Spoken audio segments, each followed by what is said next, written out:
Now look at Part 1. Part 1. You are going to listen to the director of a college talking about his school. Listen to the talk and answer the questions. First, you have some time to look at questions 1 to 3.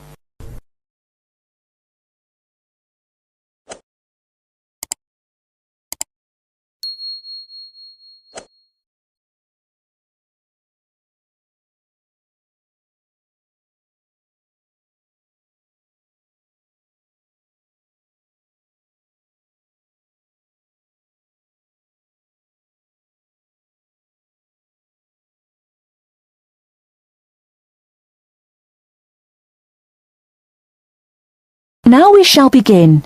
You should answer the questions as you listen, because you will not hear the recording a second time. Listen carefully and answer questions 1 to 3. Many of you already have a reasonably firm idea of the general subject area you wish to study. Others are more open and searching for ideas. Whatever your situation, I hope you find that we have a course that meets your needs. Our firm aim is to be a student-centred institution with a special emphasis on flexibility. This begins with our attitude to access. We judge people on their motivation and commitment to study as much as, if not more than, formal qualifications. This is reflected in the vitality and diversity of our student population. Some of our students come direct from sixth form or college.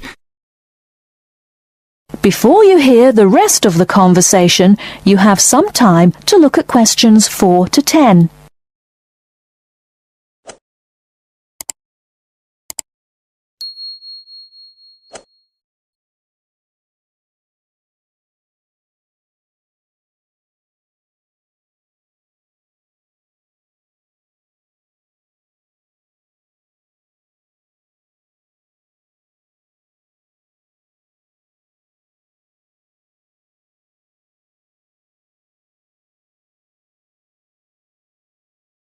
Now listen and answer questions 4 to 10. Others are coming into higher education after a short or long gap from formal education. Some are seeking a specific set of skills with a particular job or profession in mind. Others are retraining or studying to give their careers a new direction or dimension. Some are learning about the very latest scientific, technological and commercial knowledge.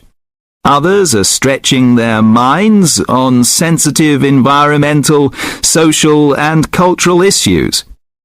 Even a casual observation of the mix of our student body indicates that we're close to our aim of being a polytechnic for the whole community. To meet our students' needs, we have 500 academic and a further 500 support staff committed to good quality teaching, high standards, and sensitive and sympathetic student care. We have probably the longest experience of understanding and dealing with the differing needs of a diverse student population. I hope you'll find a suitable course at the Polytechnic College. If you want to come to the college and we consider you suitable, we'll do our best to find you a place. And when you're here, we'll work hard to make your experience enjoyable, stimulating, and educationally rewarding. That is the end of Part 1. You now have half a minute to check your answers.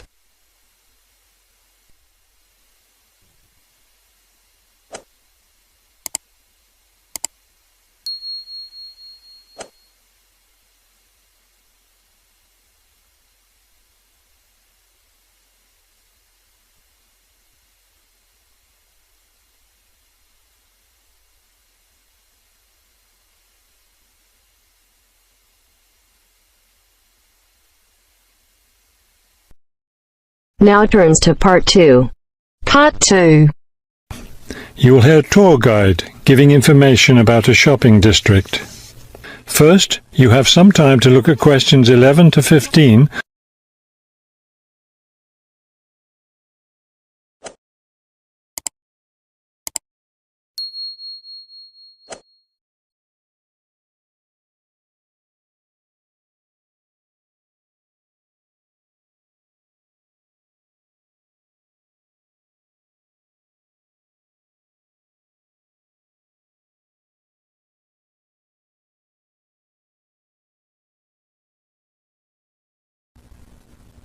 As you listen to the first part of the talk, answer questions 11 to 15.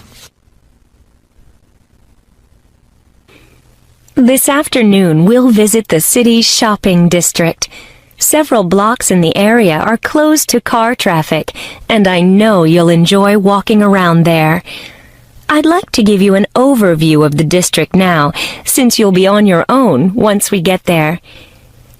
You'll see on this map here that the shopping district consists of two streets, Pear Street, which runs north and south, and Cherry Street, which crosses Pear Street right here. Let's start our tour here on Pear Street, where the star is. This star marks the Harbor View bookstore. It's very popular among locals as well as tourists. You can buy a range of books of local interest, as well as a variety of magazines and newspapers. It's directly across the street from the city library, which is also worth a visit. It's in one of the oldest buildings in the city and contains, among other things, an interesting collection of rare books. Now, moving up Pear from the bookstore toward Cherry, the next building on the left is the Pear Cafe. You'll notice it's right on the corner of Pear and Cherry Streets. It's a great place to relax while enjoying a delicious cup of coffee or tea. You can talk with friends or read quietly. They have a variety of books and magazines available. From the windows of the cafe, you can look right across Cherry Street for a lovely view of city gardens. It's a rather small garden, but it contains a variety of exotic plants and flowers. Let's leave the cafe and cross Pear Street. On the opposite corner, we're at Caldwell's clothing store, which you might also want to visit. They sell both men's and women's fashions from countries around the world. Continuing down Cherry Street, the next building on the right after Caldwell's is the souvenir shop. Stop in here to get maps and books about the local area, as well as t-shirts and postcards with pictures of the city. Now, we cross Cherry Street and we're at the Art Gallery, one building down from the corner. Here you can see, and of course purchase, many fine paintings and sculptures by local artists. Let's keep going down Cherry Street toward the harbor. On the left, right after the gallery, is Harbor Park. It's a lovely place, and it's certainly worth spending some time there. Before you hear the rest of the talk, you have some time to look at questions 16 to 20.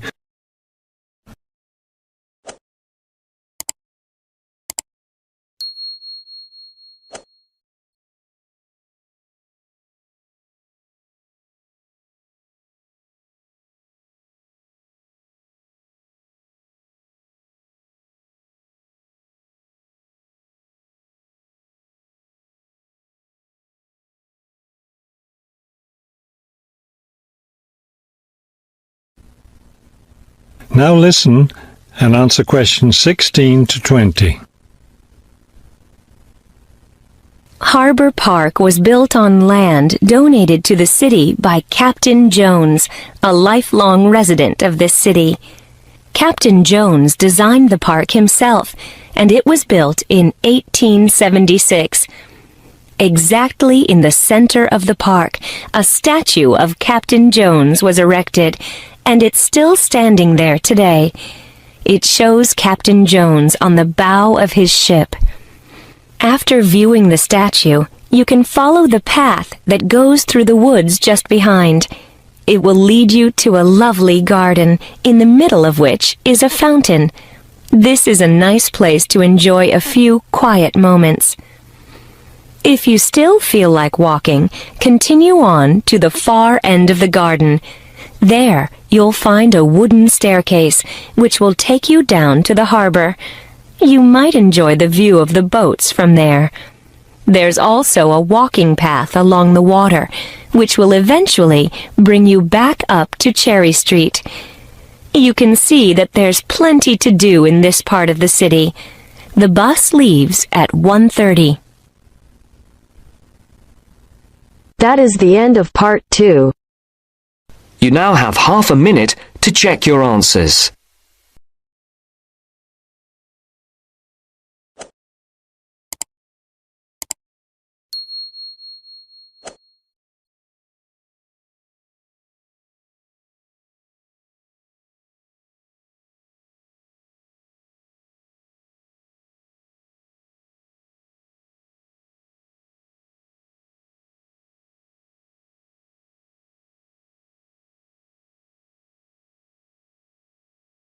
Now turns to part 3. Part 3. You'll hear a conversation between the tutor and two students about the presentation. First, you have some time to look at questions 21 to 26.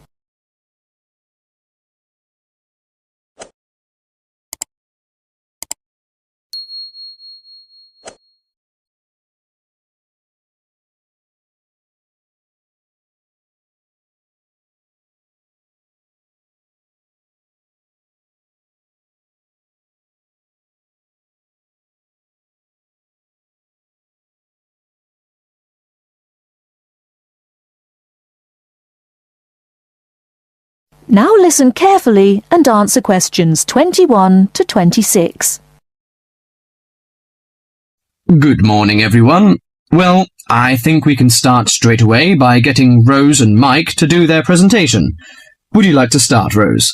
Yes, well, we've done a survey on local entertainment.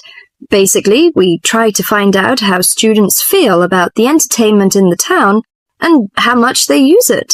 Yes, so we've called our project Out and About.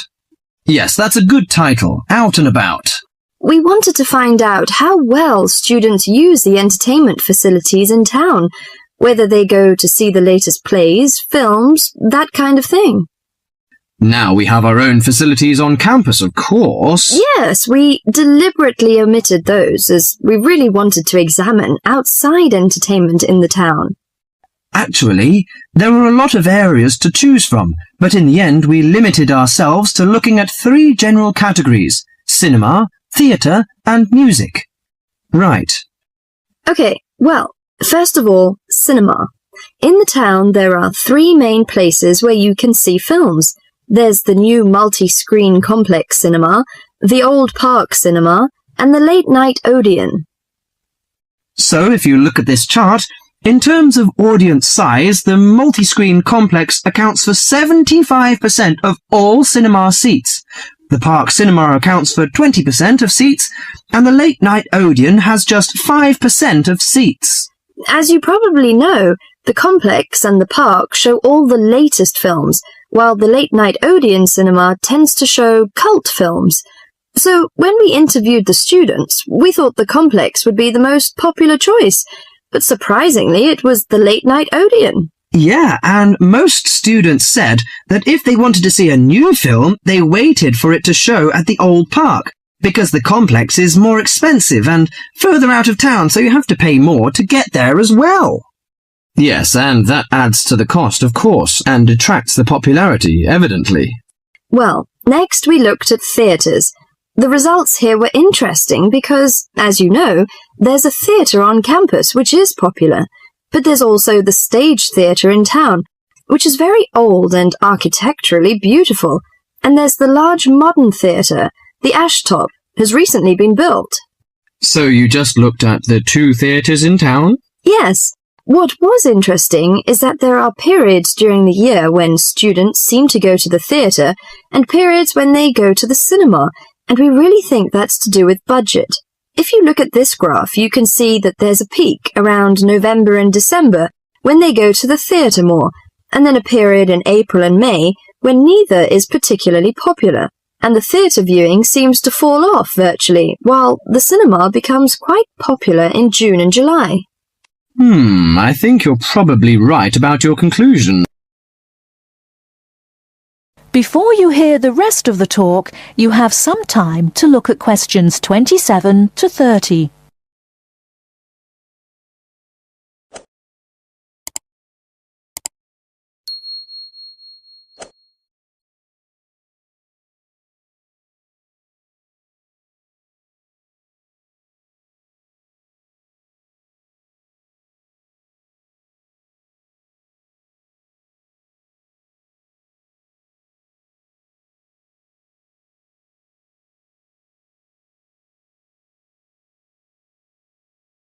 Now listen and answer questions 27 to 30.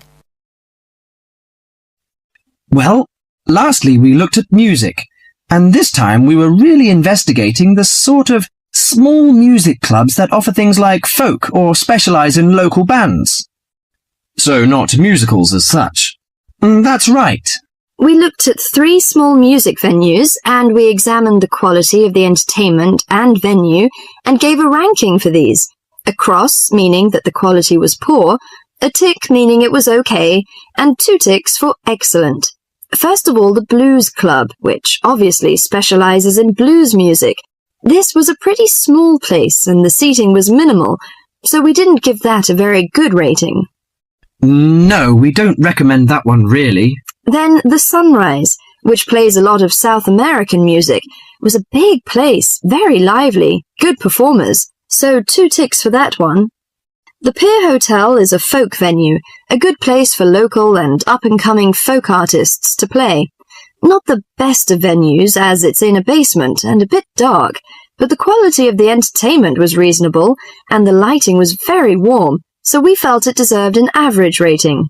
Finally, there's the Bald Rock Cafe, which features big rock bands and is pretty popular with students, and we enjoyed ourselves there as well, so total marks for that one.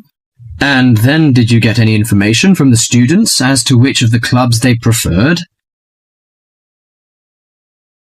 That is the end of part 3. You now have half a minute to check your answers.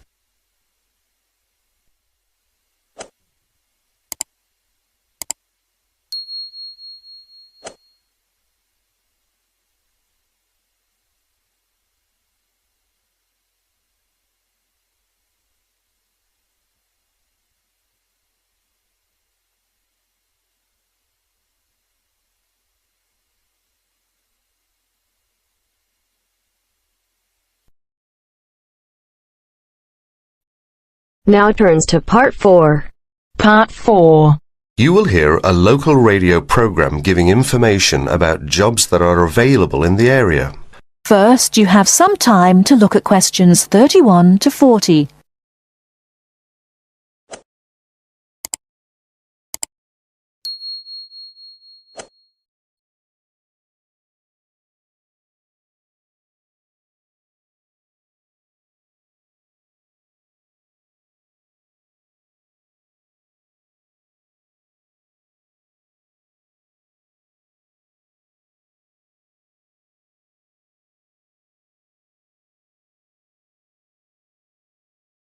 Now listen carefully and answer questions 31 to 40. Mandy. Good morning, Mandy. What's up in the employment world this morning? Well, Simon, this morning I have 5 jobs that have come in, and the first is for a dental assistant. That's located in Tunbridge, and it's 2.5 days a week, Tuesdays, Thursdays and Saturday mornings. You've got to be at least 25, and the salary is £2,080 per annum, and you've got to be experienced. The second opening is for a florist, and this is according to experience as to wage, and the age is open. The job is in Tunbridge Wells, and the hours are from 9 to 6 Monday to Saturday. And because you're working Saturday, you get a day off in the week. Now, as that's a florist, you must be very experienced in all aspects of floristry and capable of working to a very high standard. Previous managerial experience is an advantage, as this job has actually got nice prospects, because there's a possibility of management for the right applicant. So there's one for someone who's going places. What's next, Mandy? Next job then, Simon, is an evening job, and it's for a cleaner. The wage is £25 per week and the age is 30 plus. Hours for this, as it's an evening job, 6 to 8:30 Monday to Friday. So that's a nice job for someone who wants to do something in the evening, Simon. They must be fully experienced as an office cleaner, hoovering, dusting and polishing, etc. And where's that one based? Oh yes, that one's in Tunbridge. The fourth job we've got lined up is for general catering assistant, based in Paddock Wood. The wage is £48.40 plus full board, so that's full board and it's £48.40. The age is 18 plus, and there are alternate shifts on this job.